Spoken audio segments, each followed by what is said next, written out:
चलिए स्टार्ट करते हैं अपना discussion. Section number 233, fast track merger. Fast track mode of merger and amalgamation of certain companies covered by section 233। Company वो में enter into scheme of merger और amalgamation, मतलब इस स्कीम का फायदा कौन कौन कंपनी उठा सकती है। दो ही टाइप की कंपनी है बेसिकली, एक तो स्मॉल कंपनी और एक कंपनी जो कि है ऐसे रिलेशनशिप में holding and its wholly owned subsidiary, right. तो टू और more small companies and holding and its wholly owned subsidiary, यही दो टाइप की कंपनियां हैं जो इस फास्ट ट्रैक मर्जर जो है इस सेक्शन का बेनिफिट ले सकती है, ठीक है। अपार्ट फ्रॉम दिस एक और क्लास ऑफ कंपनीज है, सच अदर क्लास और क्लासेस ऑफ कंपनी एज में be prescribed in rule 25 of the companies, ये रूल्स 2016। बट ये कौन सी कंपनी है, क्या क्लास है, अभी तक मेरे को ऐसा कुछ देखने को मिला नहीं, ना ही हमारे स्टडी मटेरियल में ऐसा कुछ हमको बता रखा है, राइट। तो आप बस ये लिख लो, अपना एग्जाम के पॉइंट ऑफ व्यू से इतना याद रखना। तीन चीज़ें हो गई फिर आपके लिए, टू और more small companies, holding and its wholly owned subsidiary, plus class of companies prescribed under rule 25 of companies, फिर ये चैप्टर का नाम रूल्स 2016, ओके। तो ये हो गया आपका companies which can opt for section 233, okay. अब इसका प्रोसीजर क्या है, तो सबसे पहले क्या होता है कि एक नोटिस देना पड़ेगा, किनको, रजिस्ट्रार को, ऑफिशियल लिक्विडेटर को और पर्सन अफेक्टेड बाय स्कीम को। क्या देना है, submission of notice for inviting objection और सजेशन इन फॉर्म CAA 9। ये दो फॉर्म आपको याद रखना है, एक तो CAA 9 है और एक CAA 10 है। CAA 10 में क्या होता है, filing of declaration of solvency with registrar of company, कि कंपनी बता देगी कि भैया हम लोग बैंकरप्ट कुछ नहीं है, हमारी फाइनेंशियल सिचुएशन एकदम सही है। तो एक ये नोटिस दिया जाएगा फॉर इनवाइटिंग ऑब्जेक्शन और सजेशन इन फॉर्म CAA 9, ठीक है। कौन देगा, दोनों company, both the transferor and the transferee company shall file the draft scheme proposing the merger with the registrar where the registered office of respective company is situated, official liquidator, person affected by the scheme. The notice inviting objection from ROC in form CAA 9 is to be filed in e form GNL 1, ठीक है। ये practical aspect है, ऐसे day to day life में ही आपको वैसे भी बिल्कुल काम नहीं आने वाला। Objection and suggestion shall be send to regional director and to companies involved in merger within 30 days from the date of notice. तो ये जो अपने रजिस्ट्रार है, ऑफिशियल लिक्विडेटर है, जो भी पर्सन है अफेक्टेड बाय द स्कीम, जैसे कि शेयर होल्डर्स, मेंबर, क्रेडिटर, ठीक है। तो ये लोग अपने जो भी ऑब्जेक्शन और सजेशन होंगे किस किस को देंगे, एक तो रीजनल डायरेक्टर को देंगे जो ROC का हेड हो गया, ठीक है, और कंपनी को देंगे। कितने दिन में देंगे, within 30 days from the date of notice. उसके बाद फॉर्म CAA 9 में एक ये दिया और CAA 10 के अंदर ये डिक्लेरेशन ऑफ सॉल्वेंसी फाइल किया विद रजिस्ट्रार ऑफ कंपनी, ठीक है। It is filed by both the company with the jurisdictional registrar. It is filed in form number CAA 10 and filed before calling the meeting of member and creditor for approval of the scheme. तो members और creditors को बुलाने से पहले, जो उनकी meeting होगी उससे पहले इनको ये डिक्लेरेशन फाइल करना है। अब इसके बाद हम करते हैं मेंबर्स की मीटिंग, और एक हम करेंगे क्रेडिटर्स की मीटिंग यहाँ पे।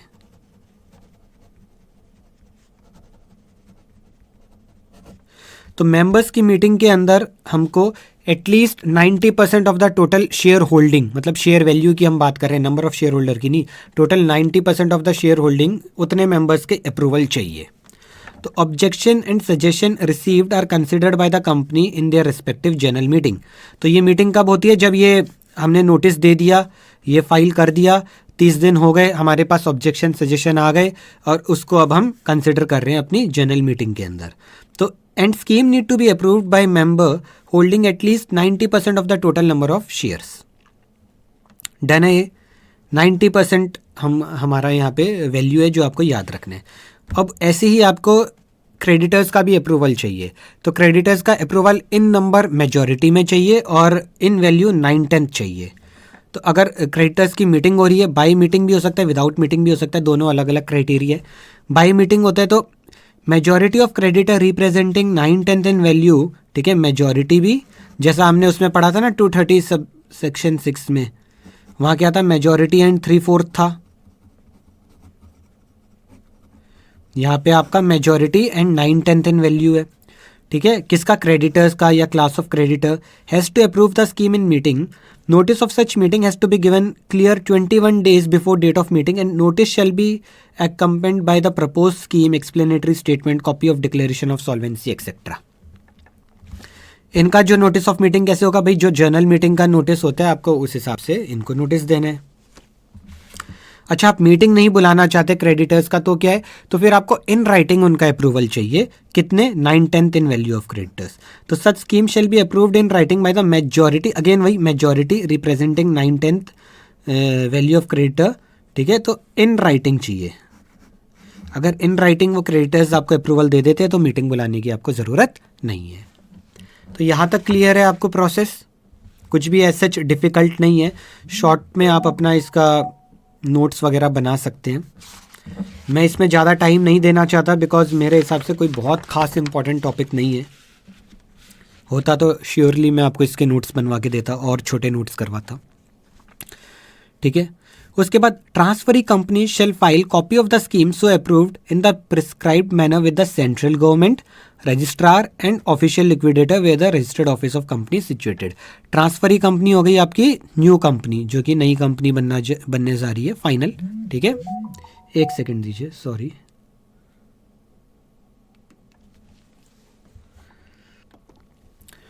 तो अब होगा क्या, हमने कॉपी ऑफ स्कीम फाइल कर दी सेंट्रल गवर्नमेंट रजिस्ट्रार और ऑफिशियल लिक्विडेटर को। तो ये जो रजिस्ट्रार और ऑफिशियल लिक्विडेटर है ये गवर्नमेंट को बताएंगे कि ये स्कीम अप्रूव कर देना चाहिए कि अभी भी कोई ऑब्जेक्शन है, कि ये पब्लिक इंटरेस्ट में नहीं है, ठीक है। तो action to be taken by central government if the registrar और the official liquidator has no objection और suggestion to the scheme, the central government shall register the same and issue a confirmation thereof to the companies provided central government also does not have any objection. तो इन तीनों को ही कोई objection नहीं होना चाहिए। और सबसे पहले जो ये एजेंसीज है गवर्नमेंट की, रजिस्ट्रार और ऑफिशियल लिक्विडेटर, ये गवर्नमेंट को अपना व्यू पॉइंट बताएंगे। और इसके अलावा गवर्नमेंट को भी पर्सनली कोई प्रॉब्लम नहीं होनी चाहिए, नहीं है तो कर देंगे उसको रजिस्टर। बट अगर इन केस प्रॉब्लम है तब इफ द रजिस्ट्रार और official liquidator has any objection और सजेशन तो डेट शेल बी कम्युनिकेटेड, ठीक है, then they may communicate the same in writing to the central government within a period of 30 days। If no such communication is made it shall be presume that they have no objection और suggestion, ठीक है। तो कितने दिन के अंदर registrar और official liquidator को अपने ऑब्जेक्शन और सजेशन देने हैं गवर्नमेंट को, 30 days के अंदर। अगर 30 days में नहीं देते तो डेट मीन्स उनको कोई प्रॉब्लम नहीं है। तो आफ्टर रिसीविंग द ऑब्जेक्शन और सजेशन और फॉर एनी अदर रीज़न, मतलब गवर्नमेंट को नहीं मिला कोई ऑब्जेक्शन कोई सजेशन इन दोनों से, बट उनको किसी और दूसरे रीज़न से लगता है कि ये स्कीम पब्लिक इंटरेस्ट में नहीं है, तो if central government is of opinion that such scheme is not in public interest और in the interest of creditor then it may file an application before the tribunal. तो scheme को reject करने के लिए गवर्नमेंट क्या करेगी, government वो scheme को ट्राइब्यूनल को रेफर कर देगी। बोलेंगे ट्राइब्यूनल अब आप देख लो, आपको ठीक लगता है तो आप इसको पास कर दो, आपको ठीक नहीं लगता तो इनको बोलो जो सेक्शन 232 या 230 वाला प्रोसीजर है उसको अडॉप्ट करके आएंगे, ठीक है। Then it may file an application before the tribunal to consider the scheme under section 232। Such application has to be filed by central government within a period of 60 days of the receipt of the scheme, ठीक है। तो इसका मतलब ये हो गया जैसे government को स्कीम जब भी यहाँ पे दी फाइनल, ठीक है, तो उसके 30 दिन के अंदर रजिस्ट्रार और ऑफिशियल लिक्विडेटर गवर्नमेंट को बता दे और उसके 30 दिन के अंदर गवर्नमेंट फिर आगे अपना डिसीजन बता दे, तो ओवरऑल टोटल काम 60 days के अंदर हो जाएगा। अब चलो मान लो कि अगर गवर्नमेंट ने स्कीम पास कर दिया तो वहीं पे मामला ख़त्म, उसके बाद हम आगे बढ़ जाएंगे कि रजिस्ट्रार को इन्फॉर्म करना है, ये करना है, वो करना है, डेट्स ऑल, ठीक है। बट अगर मान लो गवर्नमेंट ने रिजेक्ट कर दिया, गवर्नमेंट रिजेक्ट किस फॉर्म में करेगी, ट्राइब्यूनल को रेफर करके करेगी। तो अब आ गई बॉल ट्राइब्यूनल के पास। तो ट्राइब्यूनल क्या करेगा, ट्राइब्यूनल अब गो थ्रू करेगा स्कीम को, अगर ट्राइब्यूनल को लगेगा ठीक है तो ट्राइब्यूनल वहीं पे उसको अप्रूव कर देगा, और अगर ट्राइब्यूनल को लगेगा ठीक नहीं है तो ट्राइब्यूनल कहेगा सेक्शन 232 के अंदर अप्लाई करो और आ जाओ। तो if tribunal is of the opinion that the scheme should be considered as per section 232 then the tribunal may direct accordingly and will record the reason in writing, but if tribunal may confirm the scheme by passing such order as it may deem fits. और ठीक है, या तो tribunal उसको confirm कर देगा या बोलेगा सेक्शन 232 के अकॉर्डिंगली आओ। चलो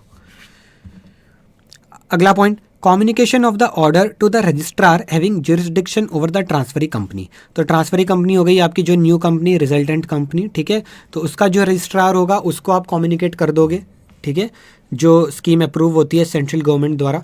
where scheme is approved by the central government और tribunal under section 233 same shall be communicated to the registrar of the transferee company. तो जो भी है, गवर्नमेंट ने किया या ट्राइब्यूनल ने किया, जिसने भी कंफर्म किया, आपको रजिस्ट्रार को इन्फॉर्म करने है। तो पॉइंट हमने वहाँ भी पढ़ा था, 30 डेज़ के अंदर आरओसी को आपको इन्फॉर्म करना होता है, कोई नई बात नहीं है इसके अंदर। Registrar shall register the scheme and issue a confirmation to the transferee company and such confirmation shall be communicated to the registrar of the transferor company. तो जो पुरानी कंपनियों के रजिस्ट्रार हैं उनको भी बता दिया जाएगा। ओके, उसके बाद है आपका इफेक्ट ऑफ स्कीम। ये सारे सेम मोटा मोटा वही है जो आपने सेक्शन 232 के अंदर पढ़ा था, सारे मोटा मोटा वही पॉइंट्स आएंगे। जैसे कि पहला पॉइंट आपका, the registration of the scheme shall be deemed to have effect of dissolution of the transferor company without process of winding up. तो ये पॉइंट हमने पढ़ा था। ओके, उसके बाद effect of registration of scheme, property है सारी वो ट्रांसफ़र हो जाएगी, लाइबिलिटी भी ट्रांसफ़र हो जाएगी, कोई चार्ज है प्रॉपर्टी पे तो वो भी एप्लीकेबल होगा और इन्फोर्सेबल होगा जैसे कि पहले होता था, कोई लीगल प्रोसीडिंग है वो भी वैसे ही चलेगी, ठीक है। डिसेंटिंग शेयर होल्डर है तो उनकी लाइबिलिटी अब नई कंपनी की हो जाएगी, वो लोग देखेंगे, ट्रांसफरी कंपनी देखेंगे, ठीक है। और ट्रांसफरी कंपनी अपने नाम पे कोई भी शेयर हेल्ड नहीं करेगी, ये वाला भी पॉइंट हमने सेक्शन 232 के अंदर देख लिया था। और कोई आपका जो ऑथराइज कैपिटल के लिए फ़ीस है वो भी आपका एडजस्ट हो जाएगा, ये भी सेम वही पॉइंट है। तो ये सारे पॉइंट हम कर चुके हैं सेक्शन 232 में, कुछ भी नया नहीं है। इसके अलावा दो और इम्पॉर्टेंट पॉइंट है, ठीक है, इसके ऊपर एग्जाम में क्वेश्चन आए हुए हैं। क्या इंपॉर्टेंट पॉइंट है कि भाई ये जो स्मॉल कंपनी है या ये जो होल्डिंग एंड सब्सिडरी कंपनी है, सब्सिडरी नहीं, होल्ली ओन्ड सब्सिडरी, यहाँ पे ध्यान देना, एमसीक्यू में पागल बना सकते हैं आपको, ठीक है। ये होल्ली ओन्ड सब्सिडरी है। अब अगर कोई ए कंपनी है और उसने बी कंपनी में 40% स्टेक ले रखा है तो वो भी तो सब्सिडरी हो गई, बट ये होली ओन्ड सब्सिडरी नहीं है। ओके, होली ओन्ड सब्सिडरी हो गई, 100% स्टेक है।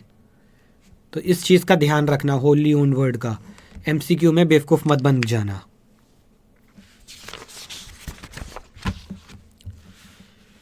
ठीक है, तो पॉइंट क्या है, A company covered under this section may use the provision of section 232 for the approval of any scheme of or merger or amalgamation।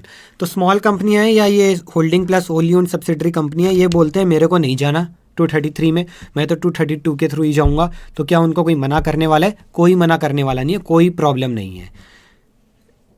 Scheme central government final approve करती है, सेंट्रल गवर्नमेंट ने approve नहीं किया, tribunal को दे दिया, तो tribunal क्या करेगी? ज़्यादा से ज़्यादा यही कहेगी 232 के अकॉर्डिंग आओ, ठीक है। और इसके अलावा यहाँ पे स्कीम हमें पास करवानी है मेंबर से, क्रेडिटर से, तो ये भी अगर स्कीम को पास नहीं करते तो फिर क्या होगा? 232 के अकॉर्डिंगली जाओ। ओके, इतनी सी बात है। तो यहाँ पे हमने लिखा है according to rule 25 sub rule 8 where the condition prescribed in 233(1)(d, ये क्रेडिटर वाली कंडीशन है कि creditor 9/10 in value and majority of creditor should agree. तो वो condition if not met then company may opt to undertake such scheme under section 232। Clear है? तो बस इतना सा आपका ये सेक्शन था फास्ट ट्रैक मर्जर। तो इसको मैंने बहुत फास्ट करवाया है। तो सिंपल सी बात है, एक बार इसको मैं फिर से रिकैप करा देता हूँ, बहुत ही इजी सी चीज़ें हैं। पहला तो कौन सी कंपनी पे ये एप्लीकेबल है? स्मॉल कंपनी, आपका holding company and its wholly owned subsidiary, और एक कंपनी जो कि स्पेसिफाई की गई है रूल 25 में, ठीक है। सबसे पहले आपको नोटिस देना है किनको? रजिस्ट्रार को, ऑफिशियल लिक्विडेटर को and people affecting by scheme, और उनको नोटिस दोगे, उन पे 30 दिन का टाइम होगा, वो कंपनी को रिप्लाई करेगी कि हमारे ये ऑब्जेक्शन और सजेशंस हैं। उसके बाद कंपनी क्या करेगी, एक सॉल्वेंसी का एक डिक्लेरेशन फाइल करेगी रजिस्ट्रार को, और उसके बाद फिर जनरल मीटिंग के लिए मेंबर्स को और क्रेडिटर्स को इनको बुला लेंगे। मेंबर्स की मीटिंग अलग हो रही है, क्रेडिटर्स की अलग हो रही है। मेंबर की अप्रूवल चाहिए 90% of the total number of shares. Creditor की अप्रूवल चाहिए, अगर मीटिंग हो रही है तो majority of creditor plus 9/10 in value, और अगर मीटिंग नहीं करना चाहते तो कोई बात नहीं, इन राइटिंग में दिलवा दो। इतना कुछ हो गया। उसके बाद आप finally central government registrar official liquidator को अपनी स्कीम जो फाइनल है वो दे दो। अब ये जो रजिस्ट्रार और ऑफिशियल लिक्विडेटर है 30 दिन के अंदर गवर्नमेंट को बताएंगे कि इनको कोई प्रॉब्लम है कि नहीं, प्लस गवर्नमेंट अपने आप से भी फॉर एनी अदर रीज़न देख सकती है। फिर अगले 30 दिन मतलब टोटल 60 दिन का टाइम है, उसके अंदर गवर्नमेंट डिसाइड करेगी स्कीम पास करनी है कि फेल करनी है। फेल करनी है तो कैसे करेंगे, ट्राइब्यूनल को रेफर कर देंगे। ट्राइब्यूनल के पास स्कीम आएगी तो ट्राइब्यूनल उसको स्कीम को देख के या तो पास कर देगी या बोलेगी सेक्शन 232 के अकॉर्डिंगली आ जाओ, ठीक है। और जब इनकी स्कीम पूरी फाइनल पास हो जाती है, चाहे सेंट्रल गवर्नमेंट द्वारा या ट्राइब्यूनल द्वारा अंडर सेक्शन 233, तो उस स्कीम को वो फाइल कर देंगे। कौन करेगा, जो नई कंपनी है, ट्रांसफरी कंपनी, रजिस्ट्रार को कर देंगे फाइल। और फिर वही जो रजिस्ट्रार है वो पुरानी कंपनी के रजिस्ट्रार को भी इन्फॉर्म कर देगा, जी ये स्कीम इनकी अब फाइल हो चुकी है, मेरे यहाँ डॉक्यूमेंट इन्फॉर्मेशन पहुँच गई। उसके बाद इफेक्ट ऑफ स्कीम है, ये मोटा मोटा वही सेम है जैसा सेक्शन 232 में आपने पढ़ा था। अगर इम्पॉर्टेंट पॉइंट में हमने ये पढ़ा था कि जो कंपनी है सेक्शन 232 के अंदर भी जा सकती है, ज़रूरी नहीं है कि 233 में ये फास्ट ट्रैक मर्जर का प्रोविज़न दे रखा है तो यही फॉलो करना है, ऐसा कोई मैंडेटरी कंपल्शन नहीं है। So that's all in this section. Okay, एक क्वेश्चन आया हुआ है वो देख लेते हैं। क्वेश्चन नंबर 14 देखते हैं। ABC limited is a wholly owned subsidiary company of XYZ limited. The company want to make application for merger of holding and subsidiary company under section 232, ठीक है। ABC limited is a wholly owned subsidiary, देखो यहाँ पे इन्होंने बोल दिया ना word clearly, wholly owned subsidiary. अगर सिर्फ सब्सिडरी लिखा होता तो एंगल चेंज हो जाता। The company secretary of XYZ limited is of the opinion that the company can not apply for merger as per 232। Is the contention of the company secretary valid as per law, तो invalid है। यहाँ पे हमने लिख तो रखा है कि a company covered under this section may use the provision of section 232, तो ऐसा कोई कंपल्शन नहीं है कि आपको 233 ही फॉलो करने।